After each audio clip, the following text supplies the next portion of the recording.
जय हिंद। देखिए, हम देखते हैं एयर इंडिया की शुरुआत कैसे हुई और एयर इंडिया से गवर्नमेंट ने कैसे एयर इंडिया को टाटा से ले लिया और वापस टाटा को ये एयर इंडिया सौंप दी गई। और टाटा दुनिया की सबसे बड़ी एयरलाइन डील करके विस्तारा और एयर इंडिया को मर्ज कर रहा है। इससे क्या इफेक्ट पड़ने वाला है? भारतीय एयर इंडस्ट्री जो होती है वो 1932 में इसकी शुरुआत होती है, जो कराची से हवाई जहाज से उड़ान भरती है और मुंबई तक आती है। इस जहाज को उड़ा रहे थे JRD टाटा। इन्हें फादर ऑफ इंडियन एविएशन के नाम से जाना जाता है।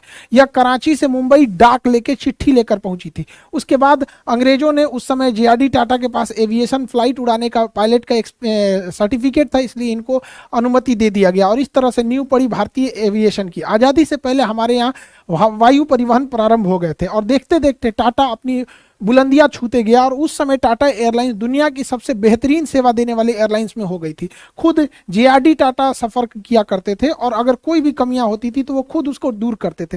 वो खुद एक पायलट थे और टाटा एयरलाइंस उस समय की सबसे बेहतरीन एयरलाइन हो गई। लेकिन जैसे देश आज़ाद हुआ उस समय सरकार प्राइवेट चीज़ों को अपने हाथ में लेना चाहते थे, क्योंकि जैसे ब्रिटिश ईस्ट इंडिया कंपनी एक प्राइवेट कंपनी बन के आई थी। तो नेहरू को जो उस समय थे प्रधानमंत्री, उनको ऐसा लगता था कि नहीं, हमें बहुत सारी चीज़ों को अंडरटेकिंग रख लेना चाहिए। इसी कड़ी में उन्होंने एयर इंडिया को एक्वायर कर लिया, राष्ट्रीयकरण कर दिया, जिसका नाम हो गया नेशनलाइजेशन। नेशनलाइजेशन 2 चरण में हुआ एयर इंडिया का। सबसे पहले 1947 जैसे देश आज़ाद हुआ 49%। उसके बाद 1953 में 100% एक्विजिशन हो गया गवर्नमेंट से। देखिए, जब किसी चीज़ को गवर्नमेंट खरीद लेती है तो उसे राष्ट्रीयकरण कहते हैं, क्योंकि गवर्नमेंट के पास अपना पैसा नहीं होता है, राष्ट्र का पैसा होता है, नेशन वेल्थ होता है उसके पास। जैसे हमारी कोचिंग है, अगर गवर्नमेंट एक्वायर करेगी तो पूरा पहले वैल्यूएशन निकालेगी। हाँ, इसका इस कोचिंग में इतना खर्चा है, इतने स्टाफ है, इतने तरह तरह के सामान, पैनल, कैमरा, ये सब लगे हैं, उसको एक्वायर कर लेगी, तो हमारी कोचिंग हो गई राष्ट्रीयकरण। तो गवर्नमेंट जब किसी प्राइवेट चीज़ों को उसका पैसा दे देती है कि लो भैया, इतना तुम्हारा वैल्यूएशन हुआ और ये कंपनी हमें दे दो, तो वो चीज़ें हो जाती हैं राष्ट्रीयकरण। सरकार ने बैंकों का भी राष्ट्रीयकरण किया था, एयर इंडिया का भी राष्ट्रीयकरण हो गया। इसी के साथ टाटा एयरलाइन जो हो गई थी वो एयर इंडिया हो गई और ये पूरी तरह से गवर्नमेंट के हाथ में चली गई। अब जानते हैं, गवर्नमेंट के हाथ में जाने के बाद यहाँ पे अधिकारी लोग का बोलबाला हो जाता है और धीरे धीरे एयर इंडिया के बुरे दिन चालू हो गए। और एयर इंडिया देखते देखते 70 सालों में इतना बुरा हाल हो गया कि प्रतिदिन एयर इंडिया को 20 करोड़ का लॉस लगता था। प्रतिदिन 20 करोड़ का लॉस हो गया। इतना हालत खराब हो गया एयर इंडिया को कि इसको हैंगर में रखने का भी पैसा नहीं निकलता था। गाड़ियां, सॉरी, जो एयरलाइन जहां रहती हैं मेंटेनेंस वगैरह के लिए, उसे हैंगर कहते हैं, उसका चार्ज देना पड़ता है। बहुत डिफिकल्टीज में चली गई एयर इंडिया। तो गवर्नमेंट ने देखा कि इतना लॉस उठाने से बेहतर है इसकी बोली लगा के इसे हैंड ओवर कर दिया जाए। तो टाटा के लिए ये एक अपॉर्चुनिटी था अपनी खोई हुई संपत्ति वापस लेने की। 18,000 करोड़ की बोली लगाकर टाटा एयरलाइंस ने, टाटा ने इसे एक्वायर कर लिया, इसके पूरे फ्लीट यानी पूरे बेड़ा को एक्वायर कर लिया। 70 साल के वनवास के बाद जो JRD टाटा से एयर इंडिया को लिया गया था, वापस रतन टाटा को एयर इंडिया पूरे फ्लीट के साथ उसे लौटा दिया गया। एक लंबा वनवास काटना पड़ा एयर इंडिया को वापस आने के लिए और ये गवर्नमेंट का बहुत सही डिसीजन था। एयरलाइंस एक प्रीमियम सेक्टर होती है। गवर्नमेंट को कोशिश करना चाहिए कि जो मिडिल क्लास या लोअर तबका है उसकी ज़रूरतों की चीज़ों को अपने हैंड ओवर मिले। जो प्रीमियम कैटेगरी की चीज़ें हैं वो प्राइवेट ही उसे अच्छे से हैंड ओवर कर पाते हैं, उसे अच्छे से डील कर पाते हैं। इस तरह से गवर्नमेंट ने एक अच्छा डिसीजन लेते हुए अपने सर से क्या ज़रूरत है बोझ लेने का, इतना घाटा हो रहा है, और रतन टाटा को सौंप दिया गया। अब जैसे Tata airlines, air India Tata के हाथों में आती है, अब इसको पुनः रिफॉर्म करने की तैयारी शुरू हो जाती है। और इसी क्रम में दुनिया के एविएशन की हिस्ट्री में सबसे बड़े एयरक्राफ्ट का ऑर्डर प्लेस किया जाता है 470 जहाज़ों का। हालांकि इससे पहले अमेरिकन एयरलाइन ने 450 जहाज़ों का ऑर्डर एक बार में दिया था 2011 में, लेकिन 2023 में 470 विमान का दिया गया। लगभग 80 से 100 बिलियन डॉलर की ये डील है। इस डील में 2 कंपनियों के पास ये डील जा रही है। पूरी दुनिया में 2 कंपनी सबसे ज्यादा एयरक्राफ्ट बनाती है कॉमर्शियल सेक्टर में, एक बोइंग बनाती है, दूसरा एयरबस बनाती है। इन 470 विमानों में से 220 विमान बोइंग को ऑर्डर किए गए हैं और 250 विमान एयरबस को ऑर्डर किए गए हैं। यानी यह बाजी एयरबस के पलरे में भारी है थोड़ा सा। देखिए, बोइंग के जहाजों को जितना देखेंगे उसकी नंबर सीरीज 7 से स्टार्ट होगी। 737, 747, 777, 787। जब भी इस कोड का दिखेगा तो वो जहाज समझिएगा बोइंग का है। और एयरबस की जहाजें ए से शुरू होती हैं, 3 से स्टार्ट, A3 19, 20, 21, A3 350, A3 80। सबसे बड़ी जहाज है ये A380।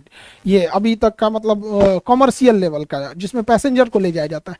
तो एयरबस की शुरुआत A390, 20, 21 ऐसे होती है। बोइंग की इस टाइप से होती है। और भी बहुत सारे डिफरेंसेज हैं इन दोनों जहाजों में। अंतर देखने के लिए अगर देखेंगे तो ये ज्यादा एरोडायनामिक है, इसका थुथुर ज्यादा ऐसे निकला होता है, जबकि एयरबस का थोड़ा सा गोल टाइप का निकला होता है। और भी कई अंतर होते हैं। इसके जो इंजन होते हैं वो जमीन से काफी करीब होते हैं बोइंग के, जबकि एयरबस के इंजन जमीन से ज्यादा ऊंचाई पर फिट किए जाते हैं। और भी इसका देखेंगे, इसका जो लास्ट का ये जो विंडो होता है वो इस शेप में होता है, जबकि एयरबस का एक सिम कार्ड के इसमें होता है। ये एक कॉस्मेटिक चेंजिंग है जिसे आप बाहर से देख के बता सकते हैं जहाज बोइंग का है कि एयरबस का। इंजन नीचे थुथुर निकला हुआ बोइंग का, गोल टाइप का है तो एयरबस का है। इन दोनों में सबसे फेमस जो है वो बोइंग में है 737। दुनिया में सबसे ज्यादा बेचा गया तो 737। ये छोटे से रनवे पे उतर सकता है, 180 से 200 की कैपेसिटी होती है। और एयरबस में A320, ये भी छोटे रनवे पे भी उतर सकता है, छोटे जहाज, छोटे बड़े किसी भी रनवे पे। और इसकी भी कैपेसिटी 180 से 200 पैसेंजर की बीच की होती है। तो ये सबसे ज्यादा फेमस है दुनिया में। अभी देखिएगा बोइंग की पहचान चौकीला, इसे चौक निकला रहता है इसका थुथुर, इसका क्या रहता है गोल। एक और चीज होता है, इसके जो नोज व्हील के पास कवर बड़ा नहीं रहता है, इसके नोज व्हील के पास ये बड़ा सा कवर होता है। तो कुछ चीजें हैं कॉस्मेटिक जिसमें आप देख सकते हैं। अभी इन्हीं दोनों को ऑर्डर किया गया है, बोइंग और एयरबस को। इनके मैन्युफैक्चरिंग में 10 से 12 साल का लगेगा। ऐसा नहीं है कि अभी टाटा ने ऑर्डर किया अगले दिन से बन के आ जाएगा। पापड़ नहीं छानना है, जहाज बनना है। इसके इंजन कहीं और बनते हैं, पार्ट पुर्जे कहीं और बनते हैं यहाँ पे, तो इसको काफी मेहनत होगा। Rolls Royce engine, mainly Rolls Royce engine बनाती है। इंजन के मैन्युफैक्चरिंग में रोल्स रॉय का एक दबदबा है। रोल्स रॉय कंपनी ब्रिटेन की है, वहां से इंजन होगा, वहां के लोगों को रोजगार मिलेगा। एयरबस फ्रांस की कंपनी है, वहां पे एयरबस बनेगी, वहां के लोगों को रोजगार मिलेगा। बोइंग यूएस की कंपनी है, वहां पे रोजगार मिलेगा। बोइंग में एक और चीज देखिएगा, बोइंग के कुछ जहाजों में ये हम्प निकला होता है, ये हल्का सा उठा रहता है। एक्चुअली इसकी कहानी ये है कि ये यूएस एयरफोर्स के लिए बनाया जा रहा था, मिलिट्री एयरक्राफ्ट, लेकिन बोइंग से ऑर्डर ये हट के लॉकहीड मार्टिन के पास चला गया। तो बेसिकली इसे इसलिए उठाया गया था ताकि आगे से कार्गो लोड किया जा सकता। बाद में इतना हैवी खर्चा हुआ था तो बोइंग ने इसे कॉमर्शियल एयरलाइन बना के मिलिट्री की जगह पे आम पब्लिक के लिए सौंप दिया। तो ये पूरी ओवरऑल की ये डील है। अब एयर इंडिया जो है उसके पास पहले से विस्तारा एयरलाइंस थी, इन दोनों को मर्जर किया जा रहा है। ये मर्जर पूरी दुनिया में बहुत बड़ा प्रभाव छोड़ेगा। विस्तारा एयरलाइन टाटा और सिंगापुर का एक ज्वाइंट वेंचर है। इसकी शुरुआत 2015 में हुई थी। इसमें टाटा का 51% हिस्सेदारी था और सिंगापुर एयरलाइंस की 49% हिस्सेदारी से ये विस्तारा चल रही थी। जो लोग विस्तारा में सफर किए होंगे उन्हें पता होगा ये काफी प्रीमियम सर्विस देती है। इसको ऐसा लगता है कि हाँ फुल सर्विस एयरक्राफ्ट है। फुल सर्विस एयरक्राफ्ट उसे कहा जाता है। हालांकि एयर इंडिया भी फुल सर्विस एयरक्राफ्ट है, मतलब इसमें बिजनेस क्लास भी रहेगा, वीआईपी सीट, इकोनॉमिक भी रहेगा, प्रीमियम इकोनॉमी भी रहेगा, मतलब हर तरह की सीटिंग रहेगी यहाँ पर। तो इसकी फैसिलिटीज काफी बेहतरीन थी। एयर इंडिया की भी बेहतरीन थी, सरकारी हाथ में गया था तो गड़बड़ा गया था। अब इन दोनों का मर्जर कर दिया गया, दोनों का आपस में मर्जर कर दिया गया। मर्जर से ये हुआ कि ये छोटी एयरलाइन थी, इसका मर्जर बड़ी एयरलाइंस में हुआ। टाटा इसमें भी था, टाटा इसमें भी था। अब बात अटक जाती है सिंगापुर एयरलाइन की, क्योंकि सिंगापुर एयरलाइन की हिस्सेदारी इसमें थी। डायरेक्ट आप बिना पूछे मर्जर नहीं कर सकते। तो सिंगापुर एयरलाइन का कहना था कि भैया एक काम करो, हमसे 2000 करोड़ और ले लो। तो सिंगापुर एयरलाइन मर्जर के बाद इसमें 2000 करोड़ रुपए और डालेगा और एक बड़ी एयरलाइन यानी एयर इंडिया में सिंगापुर एयरलाइन की हिस्सेदारी 25% हो जाएगी और टाटा की हिस्सेदारी 75% हो जाएगी। सिंगापुर एयरलाइन भी बहुत बेहतरीन फैसिलिटी के लिए जाना जाता है। तो ये मर्जर के बाद अब ये हाल हो जाएगा एयर इंडिया के पास। इससे कई फायदे होंगे। देखिए, दो अलग अलग एयरलाइन के कर्मचारी कभी एक दूसरे में ओवरलैप नहीं कर सकते। तो होता क्या था कि मान के चलिए ये वाला है विस्तारा का और ये है एयर इंडिया का। अब इसमें जहाज आने वाली है 10 बजे और इसकी जहाज आने वाली है 9 बजे। तो 9 बजे इसका पूरा स्टाफ बिजी हो जाएगा और इसका वाला टुकु टुकु देखेगा, अरे मेरी जहाज तो 10 बजे आने वाली है। तो लगेज काउंटर पे कोई पूरा बिजी है, कोई फुल टू एकदम खाली बैठा है। तो अगर दोनों एक साथ मर्ज हो जाएंगे तो दोनों एक साथ वर्क करेंगे, इससे कॉस्टिंग भी बचेगी, अलग सैलरी इनको ना देने की, एक ही से क्या हो जाएगा, दोनों के हेल्प हो जाएंगे, एक साथ काम हो जाएगा। इसके अलावा अन्य सारे स्टाफ में देखेंगे बचे। बोर्डिंग काउंटर पे क्या है कि अगर विस्तारा की बोर्डिंग हो रही है, एयर इंडिया वाला चुपचाप देखेगा मुंह। तो ये इसका हेल्प नहीं कर सकता, इसका नहीं कर सकते, क्योंकि सबके ड्रेस अलग होते हैं, सबके अलग होते हैं, कंफ्यूज हो जाएंगे यात्री सभी से। तो अभी मर्जर से क्या हो जाएगा, स्टाफ भी कम स्टाफ मिलके, दोनों के स्टाफ मिलके ज्यादा वर्क कर सकते हैं। यहाँ पर बसेज क्या होती हैं, सारे एयरलाइंस की अलग अलग बसेज होती हैं। तो अब विस्तारा की अलग, एयर इंडिया की अलग, मर्जर करने से दोनों को फायदा हो जाएगा, कॉस्ट कम आएगी। और भी क्या है, मेंटेनेंस, मशीनरीज में ज्यादा कम खर्चा। जो पुश बैक एक ट्रक होता है, जहाज पीछे नहीं जाती है अपने इंजन के, हालांकि जा सकती है लेकिन इंजन पे बुरा असर पड़ता है, इसलिए उसको ढकेल के पीछे करना होता है। तो अलग अलग एयरलाइन अपने लिए पुशबैक मशीन रखती है अलग अलग। पैसेंजर को चढ़ाने लोड करने के लिए, खाने पीने के सामान लोड करने के लिए, लगेज चढ़ाने लोड करने अनलोड करने के लिए, तो अलग जितनी एयरलाइंस अलग अलग रहेंगे, विस्तारा अलग, एयर इंडिया अलग, तो क्या है कि एक ही चीज के लिए 2 बार खर्च करने पड़ेंगे। ऐसे क्या है कि मर्ज कर दिया गया, एक ही से काम हो जाएगा, दोनों का इसमें फायदा हो जाता है। सफाई कर्मचारी सबके अलग अलग होते हैं, मर्जर के बाद सबके सफाई जरूरी होता है।